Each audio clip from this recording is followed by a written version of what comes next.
brought you out of Egypt, out of the house of slavery. You must have no other gods before me. Do not make an idol for yourself, no form whatsoever, of anything in the sky above or on the earth below, or in the waters under the earth. Do not bow down to them or worship them, because I, the Lord your God, am a passionate God. I punish children for their parents' sins even to the third and fourth generations of those who hate me. But I am loyal and gracious to the 1,000th generation of those who love me and keep my commandments. Do not use the Lord your God's name as if it were of no significance. The Lord won't forgive anyone who uses his name that way. Remember the Sabbath day and treat it as holy. 6 days you may work and do all your tasks, but the seventh day is a Sabbath to the Lord your God. Do not do any work on it, not you, your sons or daughters, your male or female servants, your animals, or the immigrant who is living with you.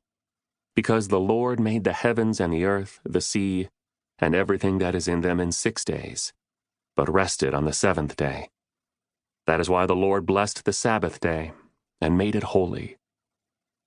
Honor your father and your mother, so that your life will be long on the fertile land that the Lord your God is giving you.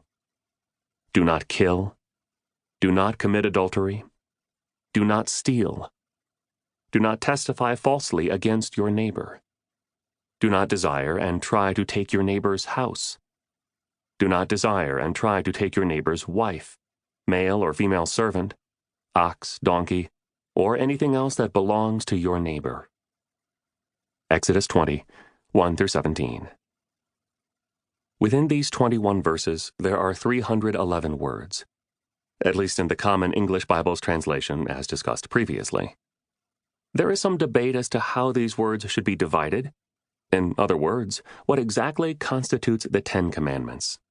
Jews number them one way, Catholics and Lutherans another, and most Protestants have yet a third way of counting them.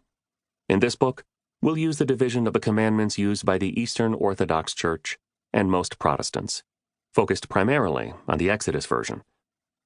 Note that Exodus calls them words, not commandments. The account also says that they weren't written on stone tablets at first, but instead spoken by God from the mountain to his people in the valley below. Only after they were spoken did God write them on stone tablets for Moses to take to the people.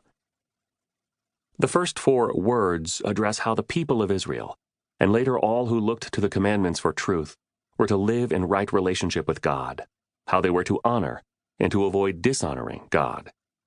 The remaining 6 words speak to how human beings are to live in right relationship with their parents, with their families, and with their neighbors. Exodus 32 tells us that the 10 words were inscribed onto 2 stone tablets. It is customary to imagine that the first 4 commandments, related to honoring God, were on the first tablet. The next 6, involving how we relate to our neighbor, were on the second. Regardless of how one numbers them or which account you are reading from, Exodus or Deuteronomy, my intent in this book is to show that the 10 Commandments are so much more than a relic from history, or an ancient set of do's and don'ts. When you look at each of the words, the principles that lay behind them, and the way Jesus spoke to them and lived them, you'll find that they are far more relevant to your life than you imagined. Far from being burdens meant to rob us of our joy, they are words of life, guideposts and guardrails, aimed at helping us experience the goodness and beauty that God intended. Onerous rules, or guideposts for a joy-filled life? Richard Dawkins, perhaps the world's best-known atheist, addressed the 10 Commandments in an opinion piece for The Guardian. Do you advocate the 10 Commandments as a guide to the good life? Then I can only presume that you don't know the 10 Commandments. They were made for a different time and place, he argued.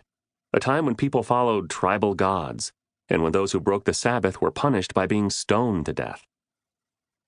Dawkins has often, and sometimes rightly, criticized elements of the biblical stories and commands, something I've done as well in my book Making Sense of the Bible. But in the process of rightly critiquing elements of the biblical narrative, he throws the proverbial baby out with the bathwater. I will hope to make the case in this book that, despite the passages that I would join Dawkins in critiquing, the 10 Commandments, rightly understood,